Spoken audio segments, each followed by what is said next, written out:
Hello students, good morning. Welcome to anti corona civil classes. तो students, structural analysis 2 के अंदर हमने 19 lecture complete कर लिए थे और उन 19 लेक्चर के अंदर हमने 3 चैप्टर ऑलमोस्ट कंप्लीट कर लिए थे। Chapter number 1 arches, chapter number 2 influence line diagram and rolling load, chapter number 3 unsymmetrical bending. आज हमारा नया चैप्टर है chapter number 4 approximate method for the lateral load. ठीक है, approximate method for the lateral load मतलब लेटरल लोड के लिए हमारे कौन कौन से अप्रोक्सीमेट मेथड होते हैं वो हम यहाँ पर पढ़ेंगे। और या इसको हम ऐसे ही बोल सकते हैं, analysis of the building frame subjected to horizontal force. मतलब कोई हमारी मल्टी स्टोरी बिल्डिंग है, उस मल्टी स्टोरी बिल्डिंग के अंदर अगर हमारा लेटरल फोर्स लगता है, उस मल्टी स्टोरी बिल्डिंग के अंदर अगर हमारा हॉरिजॉन्टल फोर्स एक्ट होता है तो उसका एनालिसिस हम कौन कौन से मेथड से करेंगे। तो उसका एनालिसिस करने के हमारे टोटल 3 मेथड्स हैं। कितने मेथड्स हैं? 3 मेथड हैं। और उसमें हमारा फर्स्ट मेथड जो है वो हम पढ़ेंगे पोर्टल मेथड। एक सेकेंड हमारा होगा cantilever method and third method हमारा होगा फैक्टर मेथड। ठीक है स्टूडेंट्स, तो आइए हम स्टार्ट करते हैं। Analysis of building frame subjected to horizontal force. ठीक है, मतलब किसी बिल्डिंग फ्रेम पर जब लेटरल फोर्स एक्ट होता है तो उसको एनालिसिस करने के 3 मेथड होते हैं, पोर्टल, कैंटिलीवर, फैक्टर। इन तीनों मेथड से हम बेंडिंग मोमेंट फाइंड आउट करेंगे। तो स्टार्ट करते हैं। Approximate method for the lateral load. The frame subjected to horizontal force can be analyzed by using the simple principle of mechanics. Following approximate method are commonly used for the analysis of building frame subjected to lateral force. Portal method, cantilever method and factor method. किसी भी multi storey building पर जब हमारा horizontal force act होगा तो उसका analysis करने के हमारे 3 मेथड हो गए। और हम स्टार्ट करते हैं मेथड नंबर 1, पोर्टल मेथड। तो पोर्टल मेथड से हम उसका एनालिसिस कैसे करेंगे? तो देखिए students, for the purpose of analysis it is assume that horizontal force are acting on the joint. आपको पता ही है पोर्टल फ्रेम में होगा क्या, इसमें एक मल्टी स्टोरी बिल्डिंग दे रखी होगी, उस मल्टी स्टोरी बिल्डिंग के अंदर जॉइंट पर हॉरिजॉन्टल फोर्स एक्ट होंगे। तो portal method is based on the following 2 important assumptions. Portal method की 2 इम्पोर्टेंट एजम्पशंस होती हैं किसी भी स्ट्रक्चर को एनालिसिस करने की। और उसमें एजम्पशन नंबर 1 जो है वो है हमारी point of contraflexure in all member lie at mid point. मतलब फ्रेम के जितने भी मेंबर होंगे, एवरी मेंबर के अंदर एक पॉइंट ऑफ कॉन्ट्राफ्लेक्चर वाला पॉइंट होगा और वो बीम के मिड पॉइंट पर एक्ट करेगा। अगर हम बात करें ये कोई हमारा मल्टी स्टोरी बिल्डिंग है तो इस मल्टी स्टोरी बिल्डिंग के अंदर एवरी मेंबर चाहे वो कॉलम हो चाहे वो बीम हो, एवरी मेंबर एक पॉइंट ऑफ कॉन्ट्राफ्लेक्चर एक्ट करेगा। ठीक है, और वो कहाँ एक्ट करेगा? मिड के अंदर, मिड स्पान के अंदर। अगर इसमें से मैं एक मेंबर उठाता हूँ तो ये हमारा अगर कोई मेंबर है तो इस मेंबर के अंदर एक पॉइंट ऑफ कॉन्ट्राफ्लेक्चर होगा मिड के अंदर। अब पॉइंट ऑफ कॉन्ट्राफ्लेक्चर होता क्या है? पॉइंट ऑफ कॉन्ट्राफ्लेक्चर हम उस मेंबर को बोलते हैं, जहाँ उस पॉइंट को बोलते हैं जहाँ बेंडिंग मोमेंट की वैल्यू 0 होती है और साइन चेंज होते हैं। अगर मैं इस मेंबर की बात करूँ तो इस मेंबर का अगर हम बेंडिंग मोमेंट डायग्राम बनाते हैं तो कुछ इस तरह से बनता है। तो हम बोल सकते हैं इस पॉइंट के अंदर बेंडिंग मोमेंट भी 0 है और इस पॉइंट के अंदर बेंडिंग मोमेंट हमारा का साइन जो है चेंज भी हो रहा है, पॉजिटिव टू नेगेटिव। तो पॉइंट ऑफ कॉन्ट्राफ्लेक्चर वो पॉइंट होता है जहाँ बेंडिंग मोमेंट की वैल्यू 0 होती है and bending moment positive to negative sign को चेंज करता है। ठीक है, तो पहली एजम्पशन हो गई point of contraflexure in all member lie at a mid point. Assumption number 2 होगी यहाँ पर horizontal shear taken by each interior column is double horizontal shear taken by the exterior column. मतलब इसका मतलब ये हो गया, जो हमारे इंटीरियर कॉलम होंगे उनका शेयर डबल होगा एक्सटीरियर कॉलम से। मतलब बाहर वाले कॉलम से डबल होगा। फॉर एग्ज़ाम्पल ये हमारा कोई बिल्डिंग फ्रेम है, तो इस बिल्डिंग फ्रेम के अंदर जो इंटीरियर कॉलम है, ये वाले इंटीरियर कॉलम है, इनका जो शेयर होगा वो डबल होगा। किससे? एक्सटीरियर कॉलम से। अगर एक्सटीरियर कॉलम का शेयर P है तो इंटीरियर कॉलम का शेयर जो होगा वो कितना होगा? 2P होगा। ठीक है, तो दो एजम्पशन आपको क्लियर होगी। एजम्पशन नंबर 1 जो है, हर मेंबर एक पॉइंट ऑफ कॉन्ट्राफ्लेक्चर लाई करेगा मिड पॉइंट के अंदर। ठीक है, और पॉइंट ऑफ कॉन्ट्राफ्लेक्चर वो पॉइंट होता है जहाँ बेंडिंग मोमेंट की वैल्यू 0 होती है और मोमेंट साइन चेंज करता है। और सेकेंड एजम्पशन मैंने बोल दी, जो इंटीरियर कॉलम है उनका जो हॉरिजॉन्टल शियर होगा वो डबल होगा एक्सटीरियर कॉलम से। ठीक है, तो इसको समझाने के लिए हमने यहाँ पर एक मल्टी स्टोरी बिल्डिंग बनाई है G+2, और G+2 की स्टोरीज का हमने नाम दे दिया first story, second story and top story. ठीक है, इसके कॉलम को हमने असाइन कर दिया A1 A2 A2 A3 A3 A4, B1 B2 B2 B3 B3 B4, C1 C2 C2 C3 C3 C4 and D1 D2 D2 D3 and D3 D4। और building की जो हाइट है उसको हमने H असाइन कर दिया। ठीक है, अब इसमें हमने दोनों ही एजम्पशंस को अप्लाई कर दिया। Assumption number 1, point of contraflexure lie at a mid point. Point of contraflexure जो है वो मिड पॉइंट में लाई कर रहा है। ये आपको नज़र आ रहा होगा, ये point of contraflexure mid point पे लाई कर रहा है। Assumption number 2, horizontal shear taken by the interior column is just double horizontal shear taken by the exterior column। Interior column का जो हॉरिजॉन्टल shear है वो डबल है एक्सटीरियर कॉलम से। ये भी आपको नज़र आ रहा होगा। अगर हम बात करें इस इंटीरियर कॉलम की, तो इसका जो भी हॉरिजॉन्टल shear है वो एक्सटीरियर कॉलम से डबल है। देखिए, एक्सटीरियर कॉलम का P है तो इंटीरियर कितना हो गया? 2P हो गया। Similar for second story, exterior column का Q है तो इंटीरियर का कितना हो जाएगा? 2Q। Similar for first story, exterior column का P है तो इंटीरियर कितना हो जाएगा? एक्सटीरियर का R है तो इंटीरियर का हो जाएगा हमारा 2R। तो देखिए students, figure show a 3 story building frame with 3 span. ये क्लियर है? Let P1 P2 P3 is the external horizontal force acting at the joint of the wall of the column. इसमें 3 lateral force लग रहे हैं, वो आपको नज़र आ रहा होगा, P1 P2 एंड P3। ठीक है, under the action of the horizontal force the frame will be deflect. तो जैसे ही इसमें हॉरिजॉन्टल फोर्स का इफेक्ट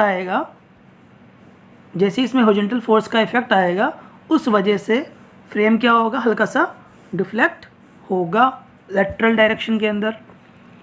ठीक है, the point of contraflexure will be lie at the mid of the each member. ये भी आपको क्लियर है। Only horizontal shear will be act at this point of contraflexure since bending moment will be 0 at this point. ये मैंने आपको बता ही दिया कि पॉइंट ऑफ कॉन्ट्राफ्लेक्चर वो पॉइंट होता है जहाँ बेंडिंग मोमेंट 0 होता है। ठीक है, इसका हम एनालिसिस करते हैं। Consider the top story. अब हम बात कर रहे हैं टॉप स्टोरी की। Consider the top story having the vertical member A1 A2 B1 B2 C1 C2 and D1 D2। हम यहाँ पर एक वर्टिकल स्टोरी की बात कर रहे हैं, टॉप स्टोरी की बात कर रहे हैं, जिसके vertical member A1 A2 B1 B2 C1 C2 and D1 D2 है। ठीक है, the horizontal shear for the outer column A1 A2 and D1 D2 is P, while for the inner column B1 B2 and C1 C2 will be 2P। देखिए, हम top story की बात कर रहे थे जिसमें आउटर कॉलम का जो हॉरिजॉन्टल shear है वो P है और इनर कॉलम का हॉरिजॉन्टल जो shear है 2P है। ठीक है, तो मैथमेटिकली हम बोल सकते हैं ये जो फोर्स होगा वो इन सब के हॉरिजॉन्टल shear के सम अप के इक्वल होगा, नहीं होगा? बिल्कुल इक्वल होगा। तो हम फाइनली बोल सकते हैं, मैथमेटिकली हम बोल सकते हैं ये P1 जो होगा is equal to P plus 2P plus 2P plus P। तो P1 इक्वल टू हमारा हो जाएगा 6P। तो इससे हम P की वैल्यू निकाल सकते हैं स्टूडेंट्स। P की वैल्यू आ जाएगी 1/6 P1। ठीक है स्टूडेंट्स, अगर आपको P1 की वैल्यू दे रखी है तो इससे आप हॉरिजॉन्टल shear निकाल दोगे एवरी कॉलम के अंदर कितना आएगा। तो P1 इक्वल टू 6P, तो P equal to 1/6 P1। Similarly consider the second story. अगर हम सेकेंड स्टोरी की हम यहाँ पर बात करें तो सेकंड स्टोरी के अंदर हमारे कॉलम है A2 A3, B2 B3, C2 C3 and D2 D3, और उनका हॉरिजॉन्टल शेयर आउटर कॉलम के लिए Q है, इनर कॉलम के लिए 2Q है। तो मैथमेटिकली हम बोल सकते हैं P1 प्लस P2 जो होगा, ठीक है, ऊपर वाला शेयर भी एक्ट होगा, ऐड होगा इसके अंदर, है ना, वो किसके इक्वल हो जाएगा, Q plus 2Q plus 2Q plus Q। तो हम बोल सकते हैं P1 प्लस P2 जो हो जाएगा हमारा किसके इक्वल हो जाएगा, 6Q, और इससे हम Q की वैल्यू को फाइंड आउट कर लेंगे। तो Q इक्वल टू हो जाएगा हमारा 1/6 P1 प्लस P2, ठीक है। तो इसमें भी हमने हॉरिजॉन्टल शेयर को फाइंड आउट कर दिया P1 प्लस P2 के हेल्प से। Similarly for the first story के लिए क्या हो जाएगा students, P1 plus P2 plus P3, ये किसके इक्वल हो जाएगा, ठीक है, लेटरल फोर्स सब में ऐड होते चल जाएंगे, ये किसके इक्वल हो जाएगा, 6R के इक्वल हो जाएगा। तो इससे R की जो वैल्यू आ जाएगी वो आ जाएगी हमारी R equal to 1/6 P1 plus P2 plus P3। तो आई होप आपको समझ आ गया होगा। तो सबसे पहले हमें क्या करना है, सबसे पहले हमें हॉरिजॉन्टल शेयर की वैल्यू को फाइंड आउट करना है, ठीक है स्टूडेंट्स। उसके बाद हम क्या करेंगे, उसके बाद हम कॉलम के अंदर मोमेंट निकालेंगे और बीम के अंदर मोमेंट निकालेंगे। तो देखिए कॉलम के अंदर हमें मोमेंट किस तरह से निकालना है उसको भी हम यहाँ पर एक बार देख लेते हैं। तो देखिए स्टूडेंट्स, कॉलम का मोमेंट को समझाने के लिए मैंने यहाँ पर एक बीम ली है, यहाँ पर हमने ये वाली टॉप स्टोरी की बता देता हूँ मैं आपको, हमने इस बीम की बात की है यहाँ पर A2 B2 C2 D2। इसकी बीम की बात क्यों की है, क्योंकि इस बीम से हमारे दो कॉलम कनेक्ट है, एक ऊपर वाला कॉलम कनेक्ट है और एक नीचे वाला कॉलम कनेक्ट है, ठीक है, ये ऊपर वाला कॉलम कनेक्ट है, नीचे वाला, ठीक है। तो हम इस बीम की बात कर रहे हैं और इस बीम से जो भी कॉलम को कनेक्ट है उसको हमने कनेक्ट कर दिया है डायग्राम के अंदर, ठीक है। तो आई होप आपको समझ आ रहा होगा। देखिए जो A2 B2 C2 D2 था उससे जो भी कॉलम कनेक्ट है वो हमने यहाँ पर कॉलम को कनेक्ट कर दिया है, ठीक है। एक सेकेंड थोड़ा छोटा कर लेते हैं।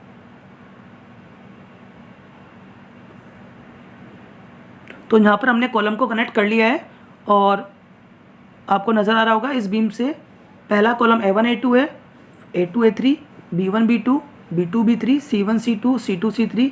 अब इस कॉलम के अंदर आपको मोमेंट को फाइंड आउट करना है। तो देखिए स्टूडेंट्स, मोमेंट को हम फाइंड आउट करेंगे पॉइंट ऑफ कॉन्ट्रा फ्रैक्चर से। आपको ये तो पता है कि पॉइंट ऑफ कॉन्ट्रा फ्रैक्चर पे बेंडिंग मोमेंट की वैल्यू क्या होगी, 0 होगी। तो इसका जो बेंडिंग मोमेंट होगा कुछ इस तरह से होगा, ठीक है, इसका जो बेंडिंग मोमेंट होगा वो कुछ इस तरह से होगा। तो देखिए स्टूडेंट्स, अब हमें निकालना है इस कॉलम का मोमेंट, ठीक है। अगर हम इस कॉलम का मोमेंट की अगर हम बात करें तो इस कॉलम का मोमेंट क्या हो जाएगा, यहाँ पर हमारा फोर्स है P और हाइट कितनी है हमारी h/2। तो इस कॉलम का मोमेंट हो जाएगा P × h/2 और इस कॉलम का मोमेंट आप एक सेकेंड, अगर हम बात करें A1 A2 के कॉलम के मोमेंट की, तो देखिए स्टूडेंट्स ये कॉलम है, इसका पॉइंट ऑफ कॉन्ट्रा फ्रैक्चर ये हो गया और इसका बेंडिंग मोमेंट हमारा कुछ इस तरह से हो गया। तो इसका A1 A2 का अगर हम मोमेंट निकालोगे, अगर A1 A2 का मोमेंट निकालते हैं तो हमारा क्या हो जाएगा, या तो आप कर दोगे P × h/2 या फिर आप कर दोगे P × h/2, ठीक है। तो मतलब आप इधर से निकाल लो चाहे इधर से निकाल लो, वैल्यू सेम ही आएगी। तो फाइनली A1 A2 का जो कॉलम का मोमेंट आएगा वो हमारा क्या आ जाएगा, P × h/2। सिमिलरली अगर आप B1 B2 के कॉलम की मूवमेंट की बात करो तो यहाँ पर जो हमारा फोर्स है वो कितना है 2P। तो इसका B1 B2 का जो मोमेंट हो जाएगा 2P × h/2, या आप ऐसे भी बोल सकते हो 2P × h/2। सिमिलरली अगर हम C1 C2 की मूवमेंट की बात करें तो C1 C2 का भी हो जाएगा 2P × h/2। इसी तरह से D1 D2 की बात करें तो इसमें भी हो जाएगा P × h/2। तो इस तरह से आप कॉलम का मोमेंट निकाल लोगे। जैसे आपने A1 A2 निकाला वैसे ही आप A2 A3 भी निकाल लोगे। अगर A2 A3 के मोमेंट की हम बात करें तो हमारा हो जाएगा Q × h/2 और यहाँ हो जाएगा 2Q × h/2। तो इस तरह से आपको कॉलम का मोमेंट फाइंड आउट करना है, ठीक है। अगर हम बात करते हैं बीम मोमेंट की, अब बीम हमारी देखिए यहाँ पर ये हमारी बीम हो गई, ये भी बीम हो गई, ये भी हमारी बीम हो गई, ठीक है। तो अगर मैं बात करता हूँ A2 B2 बीम की, ठीक है, अगर मैं बात करता हूँ इस A2, एक सेकेंड, अगर मैं बात करता हूँ इस A2B2 बीम की, तो देखिए स्टूडेंट्स, इस बीम पर इस कॉलम का मोमेंट भी आ रहा है और इस कॉलम का मोमेंट भी आ रहा है।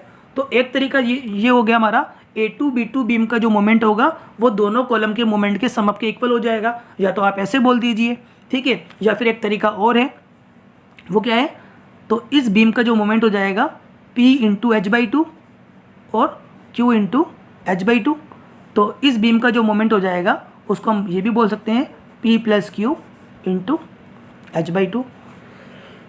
ठीक है स्टूडेंट्स, अल्टीमेटली बात वही है, A2B2 का जो मोमेंट होगा वो दोनों कॉलम के मोमेंट के सम के इक्वल हो जाएगा। इसी तरह से अगर आपको B2C2 के मोमेंट की वैल्यू निकालनी है तो हम बोल सकते हैं 2P into H/2 plus 2Q into H/2। तो B2C2 का जो मोमेंट हो जाएगा वो हमारा हो जाएगा 2P plus 2Q into H/2, ठीक है। इसी तरह से बाकी का भी मोमेंट, बीम का मोमेंट हम निकाल लेंगे। तो इस तरह से हमें एनालिसिस करना है। हमें फर्स्ट ऑफ ऑल जो निकालना है स्टूडेंट्स, हमें फर्स्ट ऑफ ऑल जो निकालना है वो निकालना है हॉरिजॉन्टल शियर। इसकी स्टेप्स मैंने यहाँ पर लिख दी है।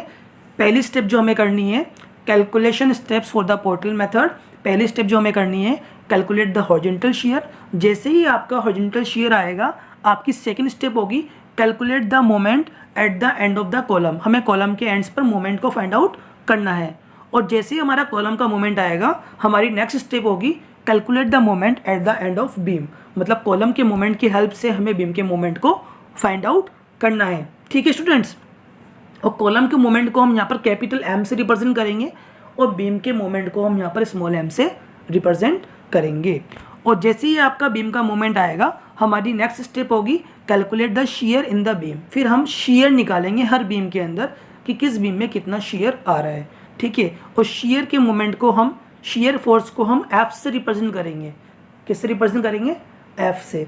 और शियर निकालने का जो फॉर्मूला होगा वो F equal to M1 plus M2 upon L होगा। ये कैसे हम फाइंड करेंगे वो हम क्वेश्चन में देखेंगे। और जैसे ही आपका शियर इन बीम आ जाएगा तो उसकी हेल्प से हम फाइंड आउट करेंगे calculate the axial force in the column. क्या फाइंड आउट करेंगे? Axial force in the column. तो स्टूडेंट्स, सारी स्टेप्स एक्स दूसरे पे डिपेंडेंट है, तो बिल्कुल सिंपल है। पहली स्टेप में हमें हॉरिजॉन्टल शियर को फाइंड आउट करना है, दूसरी स्टेप में हमें हॉरिजॉन्टल शियर की हेल्प से कॉलम के लिए मोमेंट निकालना है, और स्टेप नंबर 3 के अंदर हमें कॉलम के मोमेंट की हेल्प से बीम का मोमेंट निकालना है, और 4th के अंदर हमें शियर, बीम के मोमेंट से हमें शियर इन बीम निकालनी है, और 5th स्टेप के अंदर हमें शियर इन बीम की हेल्प से एक्सियल फोर्स इन कॉलम निकालना है। ठीक है स्टूडेंट्स, मैं फिर रिपीट कर देता हूँ। पहली स्टेप होगी हॉरिजॉन्टल शियर, दूसरी स्टेप होगी calculate the moment at the end of the column. ये शियर की हेल्प से निकाल लेंगे हम, और इसको हम कैपिटल M से रिप्रेजेंट करेंगे। स्टेप 3 के अंदर calculate the moment at the end of beam. Column का मोमेंट निकाल लिया, अब बीम का मोमेंट निकालो कॉलम के मोमेंट की हेल्प से। इसको हम स्मॉल m से रिप्रेजेंट करेंगे, ठीक है। कॉलम के मोमेंट को कैपिटल M और बीम के मोमेंट को स्मॉल m। फिर बीम का मोमेंट निकाल लिया, फिर बीम में शियर निकाल देंगे, उसको स्मॉल f से रिप्रेजेंट कर देंगे, और शियर से फिर हम एक्सियल फोर्स निकाल देंगे कॉलम के अंदर, ठीक है। तो आई होप आपको समझ आ गया होगा। तो आइए हम स्टार्ट करते हैं। और क्वेश्चन है हमारा, analysis the building frame subjected to the horizontal force as show in figure, use portal method. हमें पोर्टल मेथड से इस फ्रेम का एनालिसिस करना है। तो स्टूडेंट्स देखिए, बिल्कुल सिंपल है। हमें एक बिल्डिंग फ्रेम दे रखा है, ठीक है, जिसकी बॉटम स्टोरी और टॉप स्टोरी हमें दे रखी है, ठीक है।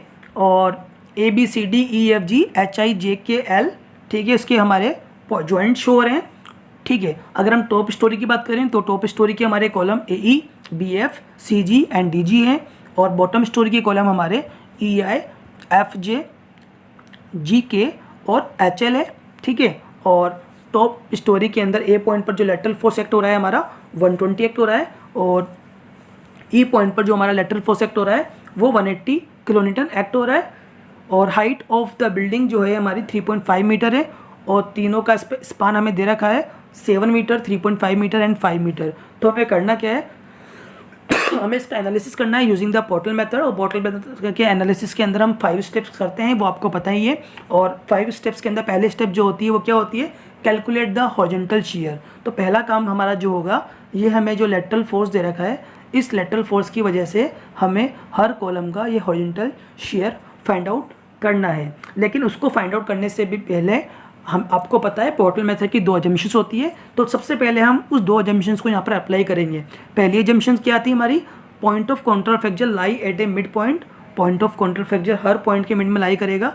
तो पहली अजम्पशन जो होगी, हम इस मिड पॉइंट को यहाँ पर शो कर देंगे, ठीक है स्टूडेंट्स। और दूसरी अजम्पशन जो थी हमारी, वो थी horizontal shear taken by the interior column is double the exterior column. और सेकेंड अजम्पशन के अंदर हम जो हॉरिजॉन्टल शियर है उसको शो कर देंगे, ठीक है, इंटीरियर का डबल होगा एक्सटीरियर से, ठीक है। तो यहाँ पर हमने पहले स्टेप में लिख दिया कैलकुलेट द हॉरिजॉन्टल शियर, और हमने एक्सप्लेन कर दिया let the horizontal shear in the exterior column is P and interior column will be 2P for the top story. Similarly for the bottom story, let the shear is R and 2R for the, मतलब let shear is R for exterior column and 2R is interior column. अगर हम top story की बात करें तो देखिए students, top story के अंदर हमारा क्या हो जाएगा, जो हमारा 120 है वो किसके इक्वल हो जाएगा, P plus 2P plus 2P plus P। तो 120 इक्वल टू हमारा हो जाएगा 6P। तो इससे हमारी P की वैल्यू स्टूडेंट्स कितनी आ जाएगी, 20 किलो न्यूटन, ठीक है। तो टॉप स्टोरी के लिए आ जाएगी 20 किलो न्यूटन, ठीक है। इसी तरह से अगर हम बॉटम स्टोरी की बात करें तो बॉटम स्टोरी के अंदर स्टूडेंट्स क्या होगा, ऊपर वाला भी लेटरल फोर्सेस में ऐड हो जाएगा। तो 120 प्लस 180 हमारा हो गया 300 इक्वल टू हमारा हो गया 6R।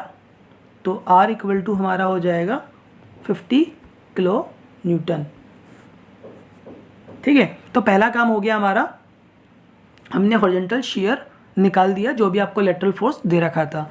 स्टेप नंबर 2 क्या होती है हमारी, जो भी हमने हॉरिजॉन्टल शियर निकाला है उसकी हेल्प से हम कॉलम के एंड्स पर मोमेंट निकालेंगे, ठीक है। अब कॉलम के एंड्स पर मोमेंट का मतलब क्या हो गया, अगर हमारा ये कॉलम है तो इस कॉलम का एंड्स कौन सा होगा, एक तो ई होगा और एक कौन सा होगा, ए होगा। तो हमें ई और एंड पर कॉलम का मोमेंट निकालना है। अगर ई पर हम कॉलम की मोमेंट की बात करें तो ई पर कॉलम का मोमेंट क्या हो जाएगा हमारा, ये फोर्स इनटू परपेंडिकुलर डिस्टेंस। और अगर हम ए पॉइंट के एंड पर कॉलम की बात करें तो क्या हो जाएगा, ये फोर्स इनटू परपेंडिकुलर डिस्टेंस, ठीक है स्टूडेंट्स। तो हमें कॉलम के एंड पर मोमेंट निकालना है। तो ई वाला एंड है उसको हमने बोल दिया ई ए, और ए वाला जो एंड है उसकी कॉलम को हमने बोल दिया ए ई। और तरीका समझ में आ ही गया। ई के लिए हो जाएगा P इंटू एच बाई 2 और ए के लिए भी हो जाएगा P इंटू एच बाई 2। तो देखिए students, calculate the moment at the end of the column. तो पहले हम निकालते हैं टॉप स्टोरी के लिए। टॉप स्टोरी के लिए हमारे जो कॉलम है वो है ई ए और ए ई, ठीक है। और तो इसका मोमेंट मैंने आपको बता ही दिया P इंटू एच बाई 2 हो जाएगा। तो इसका जो होगा वही तो इसका होगा डी एच और एच डी का, इसमें भी तो यही होगा P इंटू एच बाई 2। चाहो तो इस पॉइंट के लिए निकालो तो इसमें भी ये हो जाएगा P इंटू एच बाई 2। तो हमने यहाँ पर निकालना है calculate the moment at the end of the column. Column के एंड का मतलब ये है इस एंड्स पर निकालना है, ठीक है। तो इस एंड को हमने बोल दिया ई ए और इस एंड को हमने बोल दिया ए ई, और फॉर्मूला हमारा हो गया P इंटू एच बाई 2। तो देखिए स्टूडेंट्स, हमने यहाँ पर मेंशन कर दिया for the top story M E A equal to M A E, ठीक है, equal to M H D equal to M D H. ये किसके इक्वल हो जाएगा, P इंटू एच बाई 2, और P की वैल्यू हमने यहाँ पर रख दी 20 और H हमारा 3.5, तो हमारा आ गया 35 किलो न्यूटन। सिमिलरली वही काम हमें करना है इंटीरियर कॉलम के लिए। और देखिए कॉलम के मोमेंट को हमने कैपिटल M से रिप्रेजेंट किया तो सारा कैपिटल M में है, ठीक है। तो अभी तो हमने इन एंड्स पर मोमेंट निकाला है, ठीक है। अब हमें इन एंड्स पर मोमेंट निकालना है, कॉलम के इन एंड्स पर मोमेंट निकालना है। तो कॉलम के इन एंड्स का मोमेंट क्या हो जाएगा हमारा 2P इंटू एच बाई 2, और इधर से कितना हो जाएगा 2P into H by 2। Similarly इधर से भी कितना हो जाएगा 2P इंटू एच बाई 2, और इधर से भी कितना हो जाएगा 2P इंटू एच बाई 2। तो हम बोल सकते हैं M B F is equal to M F B is equal to mcg equal to mgc, इसका जो मोमेंट हो जाएगा वो क्या हो जाएगा 2p इंटू h/2। कितना हो जाएगा 2p इंटू h/2। तो बिल्कुल सिंपल है, तो सिंपल सी बात है, यहाँ पर डबल हो जाएगा 35 का 70 किलोन्यूटन मीटर। तो जो काम आपने टॉप स्टोरी के लिए किया है सेम एज इट इज़ वही काम हमें बॉटम स्टोरी के लिए भी करना है। बिल्कुल ईजी है। अब बॉटम स्टोरी पर जाइए। बॉटम स्टोरी में भी पहले आपको एक्सटीरियर कॉलम के लिए मोमेंट निकालना है, और एक्सटीरियर कॉलम हमारे हैं MEI, MIE, MHJ और MHL और MLH। ठीक है, और इसका मोमेंट क्या हो जाएगा हमारा R इंटू h/2। और सिमिलरली इंटीरियर कॉलम के लिए भी निकाल लेंगे, तो इंटीरियर कॉलम के लिए कितना हो जाएगा 2R इंटू h/2। तो आई होप आपको समझ आ गया होगा। स्टेप नंबर 2 के अंदर calculate the moment at the end of the column हमने निकाल दिया। ठीक है, तो ये बॉटम स्टोरी के लिए आ जाएगा 87.5 और 175 किलोन्यूटन मीटर। तो हॉरिजॉन्टल शेयर से हमने कॉलम का मोमेंट निकाल दिया एंड्स पर, और स्टेप नंबर 3 के अंदर जो भी आपने कॉलम का मोमेंट निकाला है उसकी हेल्प से हम निकाल देंगे बीम का मोमेंट। तो स्टेप नंबर 3 है calculate the moment at the end of the beam. Column के मोमेंट को हम कैपिटल M से रिप्रेजेंट करते हैं, तो बीम के मोमेंट को हम किससे रिप्रेजेंट करेंगे स्मॉल m से। तो देखिए स्टूडेंट्स, बीम के मोमेंट हम निकालते हैं। तो बीम के मोमेंट के अंदर हम सबसे पहले निकालते हैं, फर्स्ट बीम हमारी है ये वाली बीम, इस बीम का मोमेंट निकालते हैं। तो देखिए इस बीम के मोमेंट को निकालने के दो तरीके हैं। एक तरीका तो ये वाला हो गया, इस बीम का जो मोमेंट है वो इस कॉलम के मोमेंट प्लस इस कॉलम के मोमेंट के सम के इक्वल होगा। इस बीम का जो मोमेंट है वो इस कॉलम के मोमेंट प्लस इस कॉलम के मोमेंट के सम के इक्वल हो जाएगा। इस कॉलम का मोमेंट भी आपको पता है और इस कॉलम का मोमेंट भी आपको पता है। तो इस बीम का मोमेंट कितना हो जाएगा, इस कॉलम का मोमेंट 30 था, इस कॉलम 35 था और इस कॉलम का मोमेंट भी 35 था। तो स्मॉल MEF जो हो जाएगा 35 प्लस 35 इक्वल टू 70। एक तरीका तो ये हो गया। दूसरा तरीका ये वाला है, हमें निकालना है इस बीम का मोमेंट। ठीक है, तो इस बीम का मोमेंट क्या हो जाएगा, इस बीम पर जो इफेक्ट आएगा वो ये वाला इफेक्ट आएगा। एक सेकेंड, इस बीम पे जो इफेक्ट आएगा, एक तो ये वाला इफेक्ट आएगा और इधर से ये वाला इफेक्ट आएगा। मतलब ऊपर से तो आ रहा है P इंटू h/2 और नीचे से आ रहा है R इंटू h/2। तो इस बीम का जो मोमेंट हो जाएगा हम बोल सकते हैं P plus R into h/2 होगा, नहीं होगा। ठीक है, इसी तरह से अगर हम बात करें FG के मोमेंट की, ठीक है, FJ के मोमेंट की भी निकालने के दो तरीके हैं। या तो आप क्या करो, ये कॉलम प्लस ये कॉलम के मोमेंट को ऐड कर दो, इसमें से इसको माइनस कर दो, तो इस कॉलम का मोमेंट आ जाएगा। क्योंकि हम जानते हैं किसी भी जॉइंट पर कॉलम के मोमेंट का सम बीम के मोमेंट के सम के इक्वल होता है। तो उस अकॉर्डिंग हम बोल सकते हैं दिस प्लस दिस माइनस ये करोगे तो इस बीम का मोमेंट आ जाएगा। एक तरीका ये वाला हो गया। दूसरा तरीका सुनिए, इस बीम के अंदर इसका मोमेंट आ रहा है और इसका मोमेंट आ रहा है। तो ऊपर से तो आ रहा है 2R इंटू h/2 और ऊपर से तो आ रहा है 2P इंटू h/2 और नीचे से आ रहा है 2R इंटू h/2। तो FG का जो मोमेंट हो जाएगा हमारा 2P plus 2R bracket h/2। तो कहने का मतलब ये है FG पे जो इफेक्ट आएगा दोनों का ही इफेक्ट आएगा। ठीक है, इसी तरह से हम GH का भी निकाल देंगे। ठीक है, तो आई होप आपको समझ आ गया होगा। तो मैंने यहाँ पर जब बीम का मोमेंट निकाला है तो MEF जो हमारा हो गया, मैंने आपको बताया था MEF का जो मोमेंट होगा वो दोनों कॉलम के मोमेंट के सम के इक्वल होगा। आप वैसे भी निकाल सकते हो या P plus R into h/2 करके भी निकाल सकते हो। तो हमने यहाँ पर कर दिया small MEF equal to MEA plus MEI। ठीक है, और ये वाला जो मोमेंट होगा वो आप सबके इक्वल हो जाएगा। मतलब जो इसका जो मोमेंट है, जो MEA की वैल्यू होगी वही M किसकी हो जाएगी, MFE की वैल्यू हो जाएगी, और वही वैल्यू MGH की हो जाएगी और MHG की हो जाएगी। मतलब इनका मोमेंट हमारा सेम ही होगा। तो यहाँ हमने एक्सप्लेन कर भी रखा है।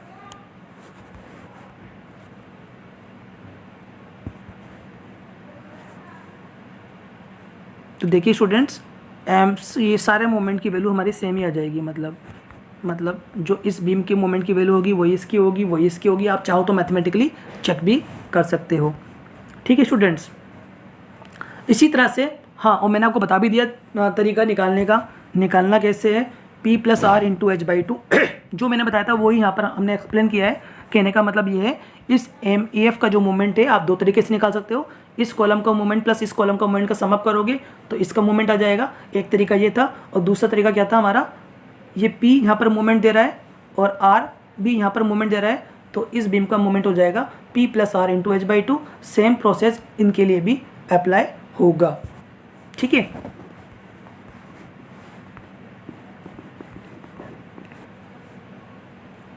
इसी तरह से अगर हम रूफ बीम की बात करें तो देखिए स्टूडेंट्स, रूफ बीम में हमारी पहली जो बीम आती है वो आती है AB। तो AB बीम का जो मोमेंट होगा वो इस कॉलम के मोमेंट के इक्वल होगा, या तो आप ऐसे समझ लो या फिर ऐसे देख लो, इस बीम पर जो है सिर्फ यही पॉइंट ऑफ कॉन्ट्राफेक्चर मोमेंट दे रहा है, तो P इंटू H/2।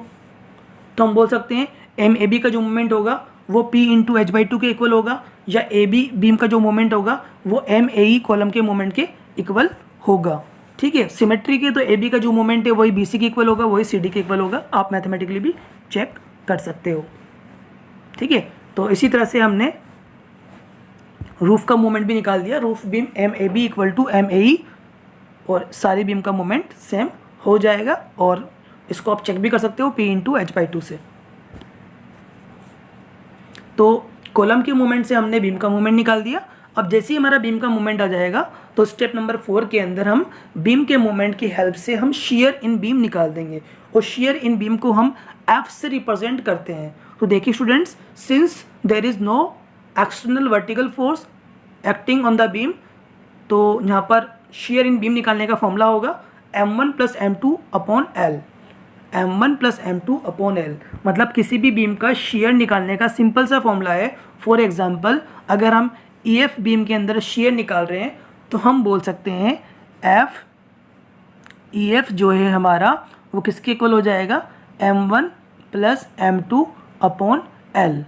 L का मतलब तो ये स्पान हो गया, और M1 M2 का मतलब हो जाएगा small MEF plus small MFE, मतलब इसका बीम मूवमेंट प्लस इसका beam movement divided by length. अगर अपन इस FG की शेयर की बात करें तो हम बोल सकते हैं FG का बीम मूवमेंट प्लस GF का बीम मूवमेंट डिवाइडेड बाय ये लेंथ।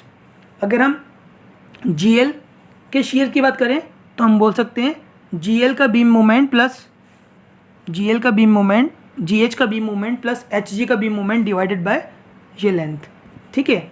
अगर हम AB बीम की शेयर की बात करें तो AB का जो शेयर होगा वो क्या होगा, AB बीम की शेयर की हम बात करें तो AB बीम का शेयर क्या हो जाएगा, AB बीम का शेयर हो जाएगा हमारा AB का बीम मूवमेंट प्लस BA का beam movement divided by length. Similarly BC and CD का भी हम फाइंड आउट कर लेंगे, ठीक है।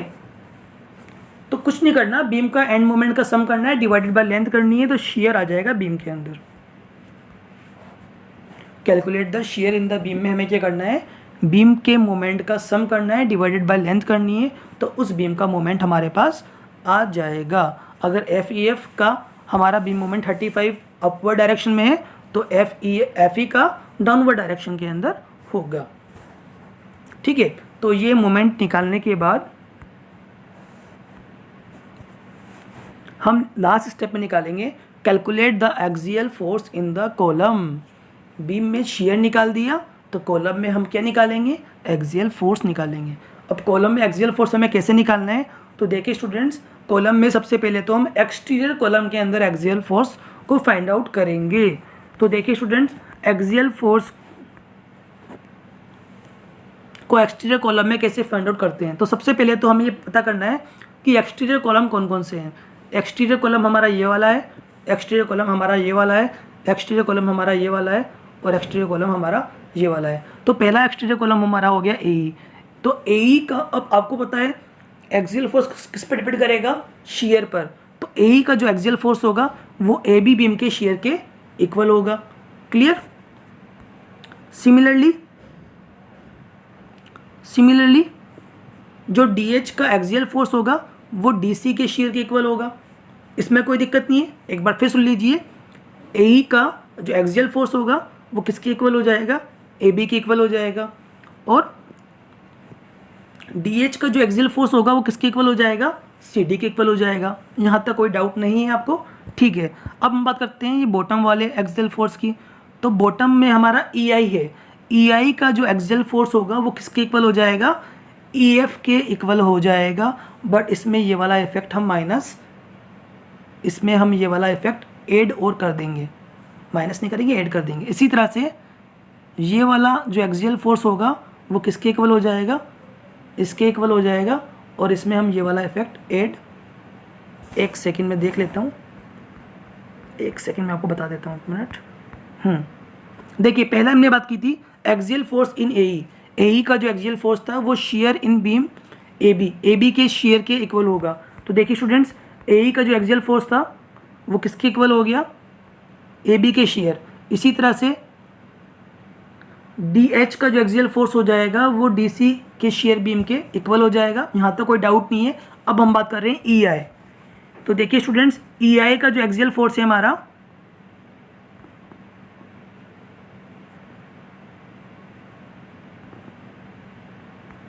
एक सेकेंड, बिल्कुल सही बोला मैंने। ई आई का जो एक्सियल फोर्स है, देखिए स्टूडेंट्स ये रहा, मैं आपको बता देता हूँ। तो पहला हमने बात करा, इसका एक्सियल फोर्स इसके इक्वल हो गया, इसका एक्सियल फोर्स इसके शेयर के इक्वल हो गया। अब हम बात कर रहे हैं ई आई। ई आई का जो एक्सियल फोर्स होगा वो इसके शेयर के इक्वल तो होगा ही होगा, प्लस इसमें इसके एक्सियल फोर्स की वैल्यू भी ऐड करनी है। इसी तरह से जैसे आप एच एल का एक्सियल फोर्स निकालोगे तो एच एल का एक्सियल फोर्स इसके इक्वल तो होगा ही होगा, प्लस इसमें ये वाली वैल्यू भी ऐड करनी है। तो मैंने आपको बताया भी है, यहाँ पर देखिए ये रहा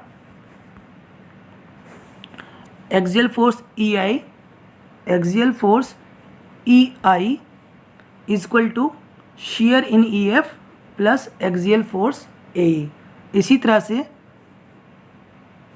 axial force H L share in H G plus axial force in D H. ठीक है स्टूडेंट्स, तो आई होप आपको समझ आ गया होगा कि एक्सटीरियर कॉलम के अंदर एक्सियल फोर्स को कैसे निकालना है। मैं एक बार फिर एक्सप्लेन कर देता हूँ। ए का जो एक्सियल फोर्स होगा वो ए बी के शेयर के इक्वल हो जाएगा, डी एच का जो एक्सियल फोर्स होगा वो डी सी के शेयर के इक्वल हो जाएगा। इसी तरह से ई आई का जो एक्सियल फोर्स होगा वो ई एफ के शेयर के अंदर हम ये वाला एक्सियल फोर्स ऐड कर देंगे, उसके इक्वल हो जाएगा। और इसी तरह से एच एल का जो एक्सियल फोर्स है वो जी एच के शेयर के इक्वल हो जाएगा, प्लस इसमें ये वाली वैल्यू भी ऐड हो जाएगी। ठीक है, अब बात करते हैं इंटीरियर कॉलम की। तो इंटीरियर कॉलम में एक्सियल फोर्स निकालना है, तो इंटीरियर कॉलम के अंदर हमारा फर्स्ट कॉलम हमारा आता है बी एफ। तो बी एफ का हम एक्सियल फोर्स कैसे निकालें, तो देखिए स्टूडेंट बिल्कुल सिंपल है। बी एफ का आपको एक्सियल फोर्स निकालना है तो हम कुछ भी नहीं करेंगे। बी एफ का अगर आपको एक्सियल फोर्स निकालना है तो इसके शेयर में से इसके शेयर को हम माइनस कर देंगे। अगर आपको बी एफ का एक्सियल फोर्स निकालना है तो हम बोल देंगे F B A minus F B C. ठीक है, और इसी तरह से आपको इसका एक्सियल फोर्स निकालना है तो इसमें से इसका शेयर माइनस कर देंगे तो इसका एक्सियल फोर्स हमारा आ जाएगा। सिमिलरली अगर आपको एफ जे का एक्सियल फोर्स निकालना है, एफ जे का एक्सियल फोर्स निकालना है तो इसमें से इसके शेयर को माइनस कर देंगे और जो भी वैल्यू आएगी उसमें इसको ऐड कर देंगे। इसी तरह से अगर आपको जी के का एक्सियल फोर्स निकालना है तो इसमें से इसके शेयर को माइनस कर देंगे और जो भी वैल्यू आएगी उसमें ऊपर वाला एक्सियल फोर्स एड अप कर देंगे। और इसको मैंने यहाँ पर नीचे अच्छे से सिस्टमेटिक एक्सप्लेन भी कर रखा है। देखिए पहले बी एफ का निकाला, बी एफ का एक्सियल फोर्स हमारा axial force in B A minus axial force in B C. फिर एफ जे का निकाला, एफ जे का एक्सियल फोर्स क्या हो जाएगा, एफ जे का एक्सियल फोर्स हो जाएगा जो भी बी एफ का एक्सियल फोर्स निकाला वो तो हम लेंगे ही, plus F E F minus F G. यहाँ पर मैंने बात करी है इस चीज़ की, है ना। इसका एक्सियल फोर्स निकाला तो इसका शेयर माइनस इसका शेयर, फिर इसका एक्सियल फोर्स निकालोगे तो इसके इक्वल हो जाएगा, इसका एक्सियल फोर्स निकालोगे तो इसका एक्सियल फोर्स ले लेंगे प्लस दिस माइनस दिस। ठीक है, फिर हमने सी जी का निकालेंगे उसके बाद हम, तो देखिए सी जी का भी हमने यहाँ पर निकाल रखा है। सी जी का एक्सियल फोर्स हमारा हो जाएगा F C B minus F C D, और फिर जी के का निकालोगे तो सी जी का जो भी आया उसमें F G E minus F G H minus कर देंगे। तो यहाँ पर मैंने इस चीज़ को एक्सप्लेन किया है। इसका जो एक्सियल फोर्स होगा, इसके शेयर में से इसके शेयर को माइनस कर देंगे, आ जाएगा। और इसका जब एक्सियल फोर्स निकालोगे तो इसके एक्सियल फोर्स को हम ले लेंगे प्लस इसके शेयर में से इसके शेयर को माइनस कर देंगे। तो एक्सियल फोर्स बिल्कुल सिंपल है, एक बार फिर रिपीट कर देता हूँ। एक्सटीरियर कॉलम में आपको कुछ नहीं करना, एक्सटीरियर कॉलम में तो सिर्फ आपको इतना सा करना है, इसका एक्सियल फोर्स इसके शेयर के इक्वल हो जाएगा, इसका एक्सियल फोर्स इसके शेयर के इक्वल हो जाएगा, इसका एक्सियल फोर्स इसके शेयर के इक्वल तो होगा ही होगा, प्लस इसमें ये वाली वैल्यू भी एडअप हो जाएगी। इसका एक्सियल फोर्स इसके शेयर के इक्वल तो होगा ही होगा, प्लस इसमें ये वाली वैल्यू भी एडअप हो जाएगी। फिर आपको इंटीरियर के लिए एक्सियल फोर्स निकालना है। तो देखिए स्टूडेंट्स, इसका axial force this minus this, इन दोनों के शेयर को माइनस करेंगे तो इसका एक्सियल फोर्स आ जाएगा। और जब हमें इसका एक्सियल फोर्स निकालना है तो इसके शेयर में से इसके शेयर को माइनस कर देंगे तो इसका एक्सियल फोर्स आ जाएगा। सिमिलरली हमें इसका एक्सियल फोर्स निकालना है तो इसके शेयर में से इसके शेयर को माइनस कर देंगे और जो भी वैल्यू आएगी उसमें प्रीवियस वाला एक्सियल फोर्स एडअप कर देंगे तो इसका एक्सियल फोर्स आ जाएगा। और जैसे हमें इसका एक्सियल फोर्स निकालना है तो इसमें से इसके शेयर को माइनस कर देंगे और जो भी वैल्यू आएगी उसमें प्रीवियस वाला एक्सियल फोर्स एडअप कर देंगे। तो आई होप आपको समझ आ गया होगा। और इस डायग्राम के अंदर, इस क्वेश्चन के अंदर हमने analysis of building frame subjected to horizontal force जब दे रखा था तो उसको हमने पोर्टल फ्रेम से एनालिसिस किया। उसमें हमने सबसे पहले हॉरिजॉन्टल शियर निकाला, हॉरिजॉन्टल शियर की हेल्प से कॉलम का मोमेंट निकाला at the end of column, और कॉलम के मोमेंट को हमने कैपिटल एम से रिप्रेजेंट किया। स्टेप 3 के अंदर हमने बीम का मोमेंट निकाला at the end of beam column के मोमेंट की हेल्प से, ठीक है। और स्टेप 4 के अंदर हमने शियर निकाला बीम के मोमेंट की हेल्प से। और लास्ट स्टेप के अंदर हमने एक्सियल फोर्स निकाला कॉलम के अंदर शियर के मोमेंट की हेल्प से। तो स्टूडेंट्स देखिए, सारी स्टेप्स एक दूसरे पे डिपेंडेंट है। पहली स्टेप में हॉरिजॉन्टल शियर निकाला, हॉरिजॉन्टल शियर की हेल्प से हमने कॉलम का मोमेंट निकाला, कॉलम के मोमेंट की हेल्प से हमने बीम का मोमेंट निकाला, बीम के मोमेंट की हेल्प से हमने बीम में ही शियर निकाला, और बीम के शियर की हेल्प से हमने कॉलम का एक्सियल फोर्स निकाला। तो आई होप आपको हमारा लेक्चर पसंद आया होगा। अगर आपको हमारा लेक्चर पसंद आया तो प्लीज़ इसे लाइक कीजिए, शेयर कीजिए, सब्सक्राइब कीजिए। Thank you so much for watching this video. और नेक्स्ट लेक्चर के अंदर हम डील करेंगे कैंटिलीवर मेथड को। Thank you.